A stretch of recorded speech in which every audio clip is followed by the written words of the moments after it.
Sa kasalukuyang performance ni Andrew Wiggins, hindi na malayong e-trade siya ng Warriors para sa mas efficient player na kapalit niya. Pero totoo nga bang kaya siya nawawala ng gana maglaro ay dahil sa namimiss niyang ka-team? Parang bumabalik na naman ang sakit ng career ni Air Canada at nagmumukha na naman siyang isang bust na number 1 overall draft pick.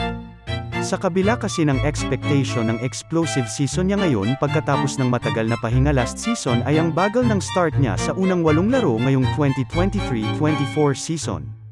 Nag-a-average nga lang siya ngayon ng 11 points, 3 rebounds at less than 1 assists kada laro si Wiggs. Napaka-frustrating nito para sa marami dahil matagal ng issue ang inconsistent performance ni Maple Jordan. Pero ang nakikita ng marami na dahilan sa likod nito ay ang kawalan ng motivation niya kasunod ng pagkakatrade kay Jordan Poole. Dikit kasi talaga ang bond ng dalawa lalo nang mapanalo nila ang unang championship sa career nila ng magkasama. Dapat nga bang palitan na ni J.K. si Wiggs sa starting lineup? O sa palagay nyo ba ay mapagkakatiwalaan pa rin si Wiggins ngayong season? Comment down below.